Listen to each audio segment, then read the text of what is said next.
Hello good morning all, आप सब लोगों का स्वागत है सिविल स्टैप हिमाचल पे। तो आज के दिन हम लोग 8th and 9th of March को जो अलग अलग न्यूज़पेपर में डिफरेंट न्यूज़ हम लोगों को देखने को मिली, उसके बारे में डिस्कस करेंगे। तो सबसे पहले हम लोग बात करते हैं स्वीडन से रिलेटेड। स्वीडन ने अभी कुछ समय पहले नाटो को ज्वाइन किया है और स्वीडन जो है वो नाटो का 32nd मेंबर बना है। तो ये न्यूज़ जो है वो बेसिकली इसी से ही रिलेटेड है। अब इसके क्या फ्यूचर रेमिफिकेशन रहेंगी, क्या इसके फ्यूचर इंपैक्ट रहेंगे, वो हम लोगों को आने वाले समय में देखने को मिलेंगे। लेकिन अभी प्रीलिम्स पर्सपेक्टिव से नाटो से रिलेटेड इन्फॉर्मेशन, कब उसकी फॉर्मेशन हुई, कितने कंट्रीज जो उसके अंदर शामिल है, और अभी जो रिसेंटली यानी कि स्वीडन इसका हिस्सा बना है तो वो कौन से नंबर का कंट्री है, तो वो 32nd नंबर का कंट्री है। क्लियर। तो ये न्यूज़ जो आप लोग यहाँ से याद रखेंगे। दूसरी न्यूज़ के ऊपर हम लोग बात करते हैं, ये आर्टिफिशियल इंटेलिजेंस से रिलेटेड है। अभी तक हम लोग देख रहे हैं कि गवर्नमेंट के द्वारा जो ये कोशिश की जा रही है कि किस तरह से आर्टिफिशियल इंटेलिजेंस को कंट्रोल किया जाए, रेगुलेट किया जाए।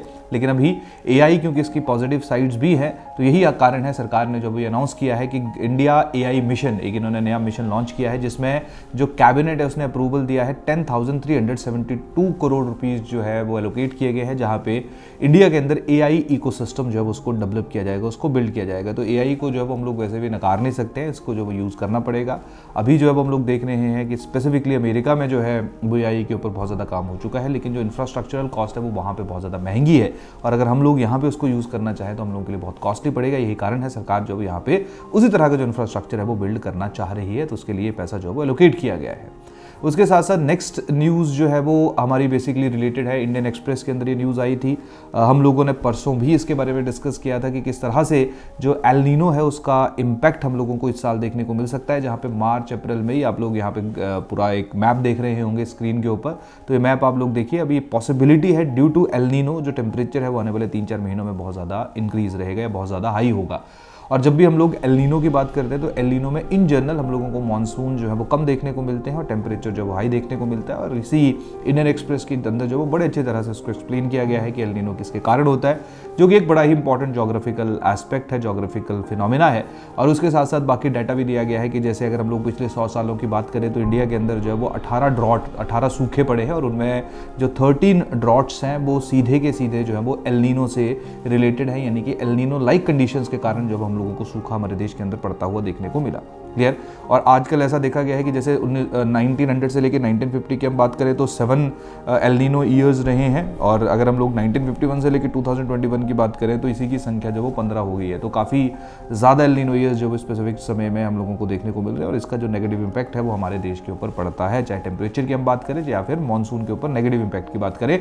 तो यही पूरा एक्सप्लेन जो इस आर्टिकल में किया गया है। तो अगर आपने जो परसों है वहाँ पे बहुत ज़्यादा क्लियर नहीं हो रहा तो उस आर्टिकल को पढ़ के कि एग्जैक्टली क्या घटना घटित हो रही है और इंडिया के साथ क्या रिलेशन उसका है, लेकिन आज अगर आप इसको पढ़ोगे तो सीधा सीधा इस आर्टिकल के अंदर जो है वो इंडिया के ऊपर जो एल नीनो ईयर या इन जनरल एल नीनो का इम्पैक्ट है उसको समझाया गया है। तो काफ़ी अच्छा आर्टिकल है, तो पर्सनली मैं कहूँगा कि आप लोग जो है इसको ज़रूर पढ़िएगा।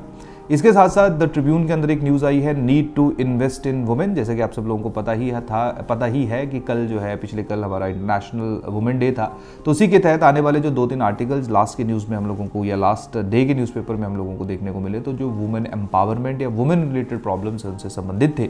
तो आप लोग जो उन आर्टिकल्स को जरूर पढ़िएगा। जैसे need to invest in women, तो ये बेसिकली हाईलाइट कर रहा है कि किस तरह से हमारे यहाँ पे लोकसभा के अंदर जो है वो लेस देन 15% वुमेन रिप्रेजेंटेटिव है, और अगर हम लोग एमएलएस की बात करेंगे ओवरऑल पूरे देश के अंदर तो 9% के आसपास वुमेन रिप्रेजेंटेटिव्स हमें देखने को मिल रही है। तो उसको जो हम लोगों को एड्रेस करना पड़ेगा, क्योंकि अगर पॉलिटिकल पार्टिसिपेशन नहीं होगी तो जो वुमेन इश्यूज को टैकल करना कंपैरेटिवली मुश्किल हो जाएगा। क्लियर। तो यही कारण है इस आर्टिकल को आप लोग पढ़ सकते हो, नहीं तो ये जो डाटा मैंने भी आप लोगों के साथ शेयर किया आप लोगों के लिए ज़्यादा इंपॉर्टेंट है, ज़्यादा बेटर है।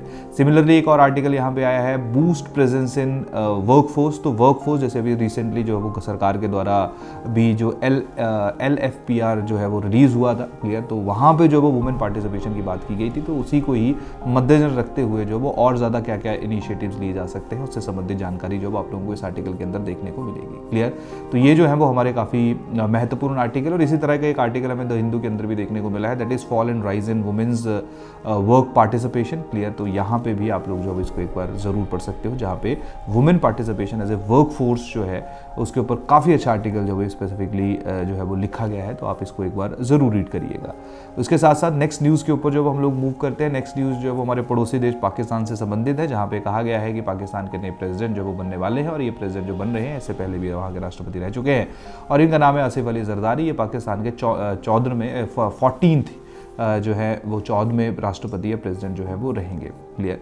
इसके साथ साथ नेक्स्ट न्यूज़ जो है वो प्लेसेस इन न्यूज़ से रिलेटेड है, जहाँ पे अभी जो है वो CREA के द्वारा जो एक डाटा पब्लिश किया गया है, जहाँ पे कहा गया है कि जो मेघालय है फरवरी के दौरान, मेघालय के अंदर जो है वो बार्नीहाट नाम का जो शहर है वो सबसे ज़्यादा पॉल्यूटेड रहा है। तो नॉर्मली हम लोगों को लगता है शायद दिल्ली ज़्यादा पॉल्यूटेड रहेगा, लेकिन यहाँ पे जो नाम आया है वो किसका आया है, बार्नीहाट का आया है। तो आप लोग जो यहाँ पे जो वो देख सकते हो, जैसे बार्नीहाट पहले नंबर पे है उत्तर प्रदेश के अंदर, हापुड़ जो वो दूसरे नंबर पे है, राजस्थान का जो हनुमानगढ़ है वो तीसरे नंबर पे है इन टर्म ऑफ पॉल्यूशन, अगर हम लोग मोस्ट पॉल्यूटेड सिटीज़ की बात करें। क्लियर।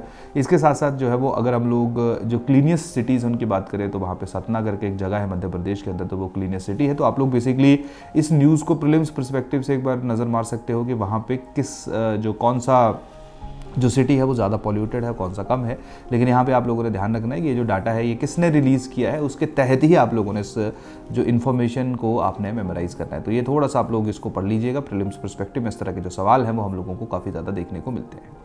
इसके साथ साथ जो वो है नेक्स्ट न्यूज़ है, next news basically Indian express के अंदर आई है। इंडियन एक्सप्रेस का सीधा सीधा मतलब, ये न्यूज़ का सीधा सीधा ऑब्जेक्टिव क्या था कि जैसे जब भी हम लोग जोग्राफिकल फेजेज़ में डिवीजन करते हैं, जियोलॉजिकल फेजेज़ में अपने टाइम पीरियड को जो है वो डिवाइड करते हैं, जैसे हम लोग मानते हैं कि जो हमारी अर्थ है, ठीक है, वो 4.5 बिलियन ईयर्स पहले जो है वो बनी। क्लियर। तो उसके बाद जो है वो ऑन द बेसिस ऑफ, चाहे वो बहुत बड़ा कोई मेजर इवेंट हुआ हो, उसके आधार के ऊपर जो हम लोग पूरे का पूरा जो हमारा इतिहास है उसको अलग अलग जैसे मेजर इयॉन्स, इराज, पीरियड, इपॉच और एजेस के अंदर जब वो विभाजित करते हैं। तो ज्योग्राफी अगर आप लोग पढ़ते होंगे तो आपको इनके बारे में जो वो थोड़ा सा आइडिया होगा। हालांकि बड़ी ज़्यादा रेलेवेंट न्यूज़ उस कंटेक्स्ट में तो नहीं है, लेकिन आप इनके बीच में जो डिफरेंशिएशन है कि इयॉन बड़ा है, उसके अंदर आप लोगों को जो है वो इराज देखने को मिलेंगे, उसके अंदर पीरियड्स देखने को मिलेंगे, पॉच देखने को मिलेंगे, और उसके अंदर जो वो एजेस देखने को मिलेंगी। क्लियर। तो आप लोग जो है इसको एक बार जोग्राफिकल पर्सपेक्टिव से रीड कर सकते हो। इसके साथ साथ नेक्स्ट न्यूज़ इंडियन एक्सप्रेस के अंदर पब्लिश हुई है। ये न्यूज़ है, India poised to sign trade agreement with 4 nation EFTA bloc tomorrow. तो बेसिकली जो न्यूज़ है ये 4 देश हैं EFTA ब्लॉक के, क्लियर, जिनका अपने साथ जो है वो फ्री ट्रेड एग्रीमेंट है। तो इंडिया जो उनके साथ ट्रेड एग्रीमेंट साइन करने जा रहा है, क्योंकि अभी इलेक्शन आने वाले हैं, तो ये सारे के सारे ट्रेड एग्रीमेंट्स, औरों का भी ट्रेड एग्रीमेंट्स का यहाँ पे जिक्र किया गया है। जैसे EFTA जिसका मैंने बात किया, 4 देश है, तो आपको पहले तो पता होना चाहिए कि ये जो 4 कंट्रीज़ हैं वो कौन कौन से, जैसे यहाँ पे आइसलैंड है, स्विट्जरलैंड है, नॉर्वे है और लिचनस्टीन है। क्लियर। तो ये 4 देश हैं जिनके साथ इंडिया का एक एग्रीमेंट साइन हो रहा है। इसके साथ साथ इंडिया और ओमान की डील भी पेंडिंग है, इंडिया और UK की डील जो है वो भी पेंडिंग है। तो सरकार कोशिश यही कर रही है कि जब से मॉडल कोड ऑफ कंडक्ट, यानी कि अगर इलेक्शन डेट अनाउंस हो गया तो इमीडिएटली MCC यानी कि मॉडल कोड ऑफ कंडक्ट लग जाएगा, तो उससे पहले इस डील को क्लोज करने की जो वो कोशिश की जा रही है। इसके बाद नेक्स्ट न्यूज़ ट्रिब्यून के अंदर है, हिमाचल प्रदेश में मंडी के अंदर शिवरात्रि का फेस्टिवल रहता है, उसी से ही रिलेटेड, या शिवरात्रि का फेयर रहता है, उसी से ही रिलेटेड जो ये न्यूज़ है, जहाँ पे बताया गया है कि किस तरह से जो मेन DIT, जो मेन हमारे देवता हैं कामरूनाग, वो पहुँच चुके हैं। और उसके साथ साथ धीरे धीरे आप लोगों को बाकी देवी देवता जो है वो भी जो मंडी के अंदर शिवरात्रि है उस मेले में आते हुए देखने को मिलेंगे। तो ये जनरल इन्फॉर्मेशन है, आप लोगों को हिमाचल प्रदेश के कल्चर के तहत जो है इसके बारे में पता होना चाहिए। अगली न्यूज़ जो वो है, इंडियाज़ ₹10,000 करोड़ AI मिशन, जिसके बारे में अभी थोड़ी देर पहले भी हम लोगों ने डिस्कस किया था। ये आज की न्यूज़ है। क्लियर। तो यहाँ पे कल तो बताया गया था कि कैबिनेट ने उसको अप्रूवल दिया है, लेकिन बड़ा ज़्यादा कंक्रीट इन्फॉर्मेशन हमें नहीं मिली थी कि उसके अंदर एग्जैक्टली क्या किया जाएगा। लेकिन ये जो न्यूज़ है जो कि इंडियन एक्सप्रेस के अंदर दी गई है, ये काफ़ी जो है वो बढ़िया न्यूज़ है। आप लोग इसको ज़रूर पढ़िएगा, आपको एग्जैक्टली पता चल जाएगा कि किस तरह से जो है वो हमारे यहाँ पे जो AI मिशन है उसके ऊपर इकोसिस्टम को बिल्ड किया जा रहा है, जहाँ पे GPU के ऊपर जो वो मेन फोकस किया जाएगा। क्लियर। इसके साथ साथ जो है नेक्स्ट जो न्यूज़ हमारी इंपॉर्टेंट और रिलेवेंट है, ये है इंडिया सब optimal use of its labour force. तो जैसे लेबर पावर, तो जैसे कि मैंने थोड़ी देर पहले भी आप लोगों के साथ डिस्कस किया है कि जो हमारे यहाँ पे सर्वे रिलीज़ किया गया है, क्लियर, जिसमें बताया गया है कि हमारे यहाँ पे जो लेबर पार्टिसिपेशन है उसमें इजाफा हुआ है, उसके ऊपर प्रॉपर एक जो एनालिसिस है वो हम लोगों को इस आर्टिकल के अंदर देखने को मिलेगी। क्लियर। तो ये थी हमारी आज की इंपॉर्टेंट न्यूज़। बाकी हम लोग कल फिर मिलेंगे, तब तक के लिए थैंक यू, धन्यवाद।